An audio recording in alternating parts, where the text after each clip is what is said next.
Bilang Pilipino, hindi lang dahil bilang dating Pangulo, si dating Pangulong Duterte, kailanganin din po natin ng gobyerno na ma-assure po, masigurado natin na nagkakaroon po ng fair trial. Ma'am, follow up lang dun kay Senator Bato. Ano po yung nakikita natin na scenario once na nirelease na rin yung arrest warrant against kay Senator Bato de la Rosa? Pareho din po ba yung assistance na ibibigay ng government? Sa Interpol? Pareho pa rin po. Hindi po kasi tayo pwedeng mamili. Siguro po, pag-usapan din po natin yung mga di umanong biktima. Hindi puro dapat sa kanila lang nakatuon ang atensyon ng tao. Hindi napapansin sa ngayon ano ang naranasan ng mga biktima. Ano ang naranasan ng mga pamilya na naiwan ng kanilang mga kamag-anak na naging di umanong biktima ng EJK.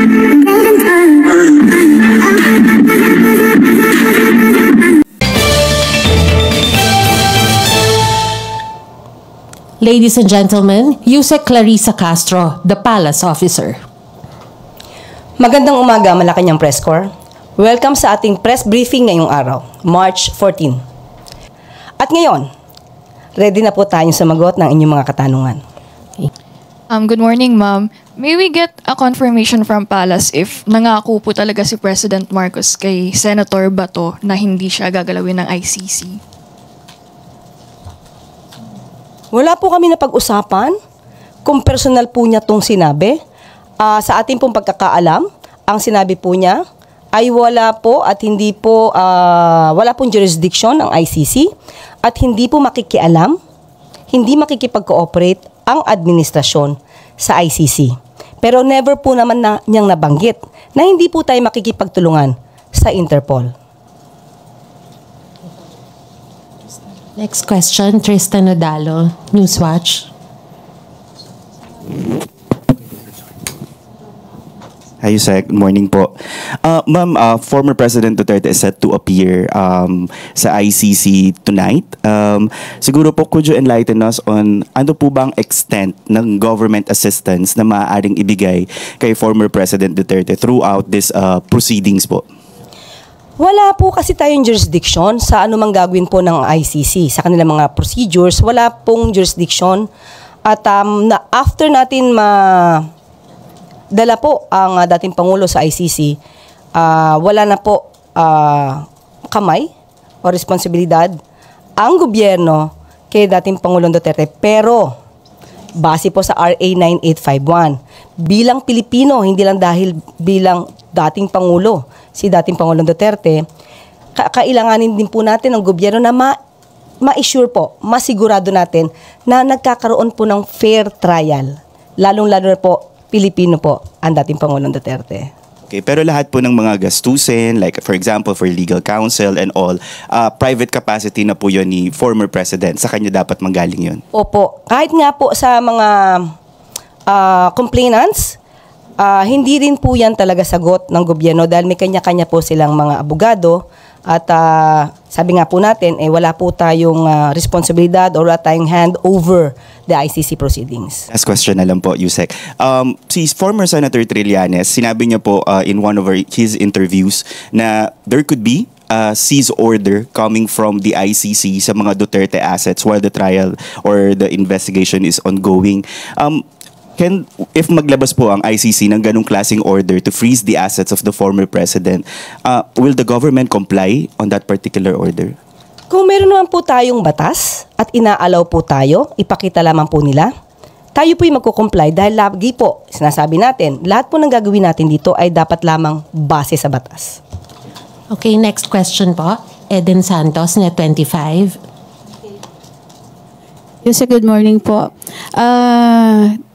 Sabi po, the Office of the President said it paid for the private jet that brought former President Rodrigo Duterte to The Hague or The Hague.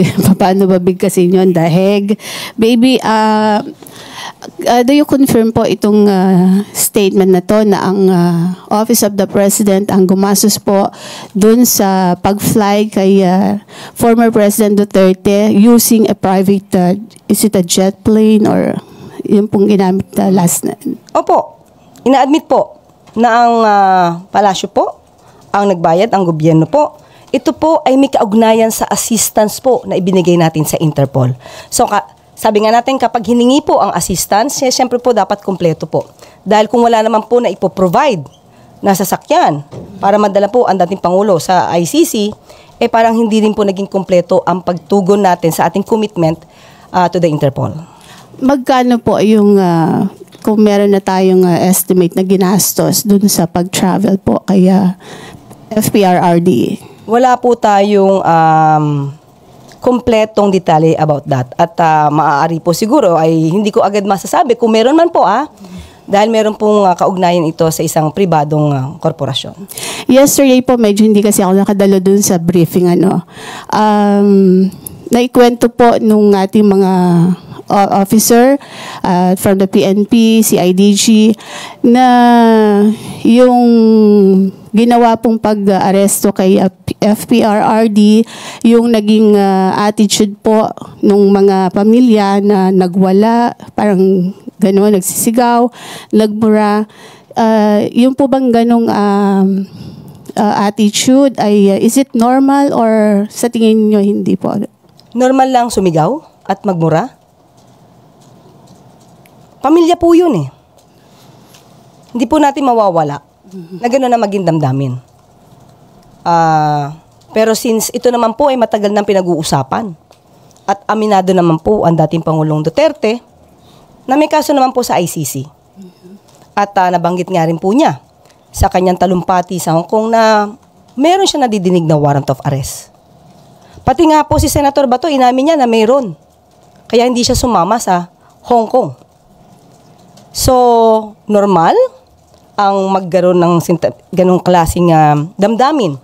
Pero siguro dapat malaman din po natin lahat kung hanggang saan yung hangganan.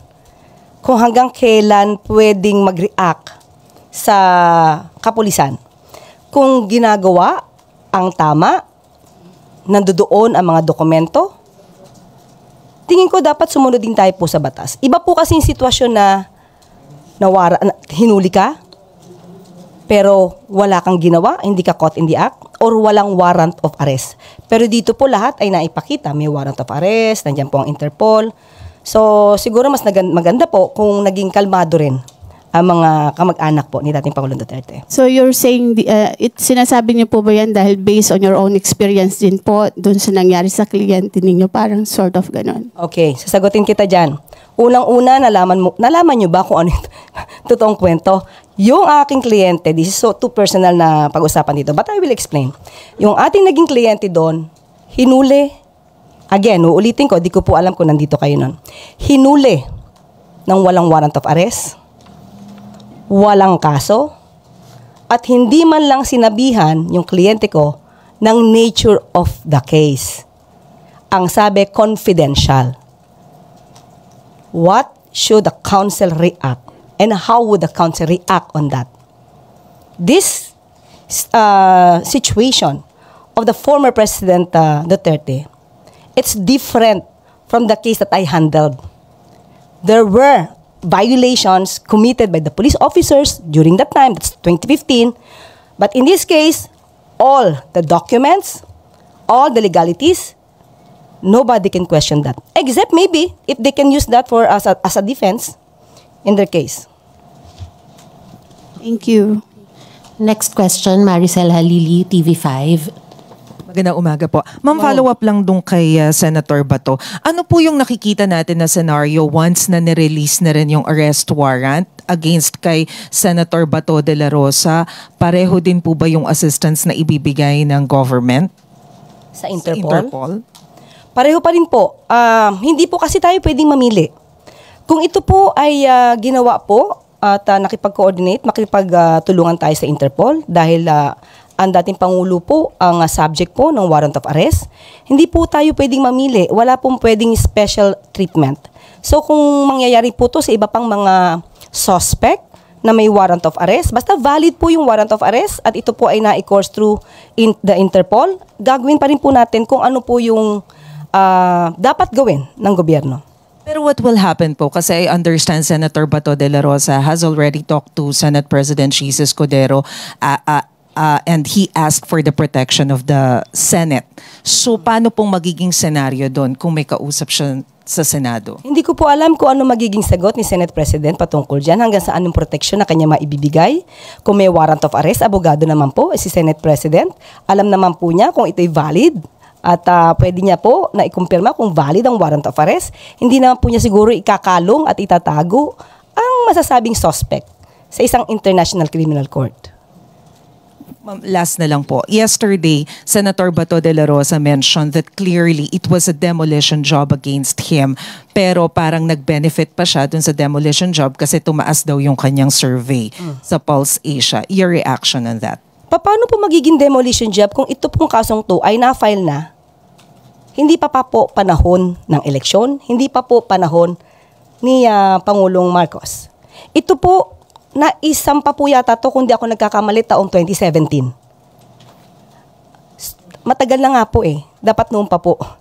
Diba kung ito po ay hindi po nag-withdraw at alam naman po natin ang dahilan kung bakit nag-withdraw ang dating Pangulong Duterte dito sa Rome Statute. Siguro po pag-usapan din po natin yung mga di umanong biktima. Hindi puro dapat sa kanila lang nakatuon ang atensyon ng tao. Hindi napapansin sa ngayon ano ang naranasan ng mga biktima. Ano ang naranasan ng mga pamilya na naiwan ng kanilang mga kamag-anak na naging di umanong biktima ng EJK. Bakit ngayon ang mga Pilipino hindi na nakikita yung mga namatay? Bakit napagtutuunan natin ng pansin yung pinagbibintangan na pumatay at nagpapatay? Bakit parang nag-glorify pa natin sa ngayon? Yun ang naaakusahan ng murder and crimes against humanity. Sana po ang ang taong bayan, buksan naman nila yung isip. Tingnan po nila, ano ang naramdaman ng mga tao, ng pamilya na naging biktima ng EJK. Sorry, how far are we from achieving justice for those victims? Doon po sa ICC, EJK. ng EJK. Sa ngayon po, alam ko po may mga naka-pending po na complaints. Pero ayun nga po, kay SOJ Rimulya, yung mga complaints naman po, kung di ako nagkakamali, yung complaints po sa ICC, ay hindi naman po yan itatouch. So most probably, para hindi po magkaroon ng overlapping ng cases at para hindi masabi namin magkaroon ng double jeopardy in the future. So, tignan po natin at tatanungin ko po rin si SOJ patungkol sa mga pending cases patungkol po dyan. Next question, Annalisa Berano, Bomba Radio. Yusek, good morning. Kahapon po itinanggi na ng Armed Forces of the Philippines and PNP na walang sundalo, pulis ang nag-resign sa service bilang suporta kay dating Pangulo. Alam po ba ito ni Presidente at ano po ang kanyang reaksyon? Sa tingin niyo po ba ano ang motibo ng mga nagpapakalat nito at saan po ito nanggaling? Thank you. Marami po nagpapakalat ng iba't ibang kwento na wala pong katotohanan.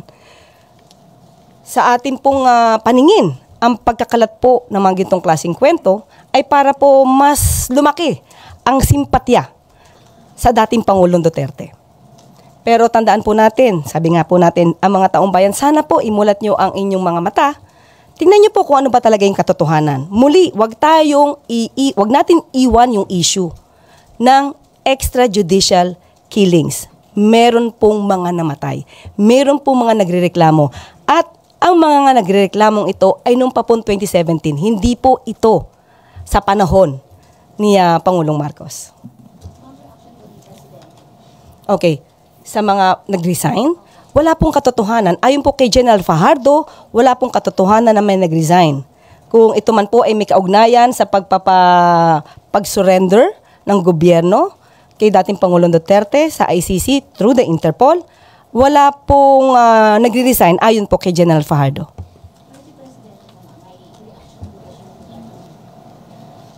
Kung wala pong nagre-resign, mas maganda po, di masaya po siya. Thank you, ma'am. Next question. Wala po. Loyalty check? Wala po. Dahil kampante po ang Pangulo na ang ginawa po naman ng administrasyon ay naaayon sa batas. Next question, Ivan Mayrina, GMA7. Yusek, magandang tanghali. Kaugnay ito nung sinasabi ni Senator Bato that he feels betrayed to the max. Those were his words. Na nangyari po ito sa kabila ng pagsigurong personal sa kanya ng Pangulo na hindi siya gagalawin ng ICC. May lumutang din pong allegedly a letter to the Vice President Sara, assuring her of the same thing, that the government will not cooperate in any way, shape, or form with the ICC, and that the President will always protect the sovereignty of the country at all times. Is there such a letter? Wala po. Nag-meeting po kami kanina ni Pangulo. Kasama po ako sa meeting kanina. Hindi po namin napag-usapan kung may letter. So, kung patungkol naman po kay Senator Bato, unang-una po, ulitin natin, hindi po tayo pwedeng magkaroon ng special treatment. Ang betrayal po sa isang tao, kung siya naman po ay naaakusahan, hindi po ito masasabing isang issue. Mas dapat po na ang Pangulo, ang gobyerno ay hindi nagbe-betray sa batas. Hindi siya nagbe-betray kung anong interes ng bansa. Hindi siya dapat nagbe-betray sa mga taong di umanong naging biktima ng EJK. Hindi po pwede na dahil lang po naging kakilala, nakasama po. Kung kailangan managot, dapat managot. Sabi naman po nila, sila naman po ay walang kasalanan. Hindi po ba't napakabilis naman nilang madidepensahan ang kanilang sarili at mapapabilis siguro ang pagtapos ng proceeding sa ICC kung sila mismo ang magdidepensa sa kanilang sarili dahil wala silang kinalaman ayon sa kanila. Ang tawag po ni Senator Bato sa katwiran ng gobyerno that we are cooperating with the Interpol and not with the ICC ay flimsy. Because the President allowed it. That's why it happened. Ganun po ang kanilang katwiran, nakikitang katwiran. Maaasahan po talaga natin yan sa kanila. Dahil sila po yung naging concerned parties dito. Maaasahan po natin ang ganyan damdamin. Pero hindi po niya pwedeng diktahan kung ano po ang ikikilos ng administrasyon. Lalong-lalo na po kung ito naman po ay mayroong patungkol sa ating commitment sa Interpol. Next question, Pierre Pastor, Bilyonaryo. Just concerned about the First Lady, Yusek. Wala pa kaming nakikitang video of her that she's back and kung nasaan po siya and if she's okay. Ang tungkol po dun sa case na ibinibintang sa kanya. Wala pong katotohanan.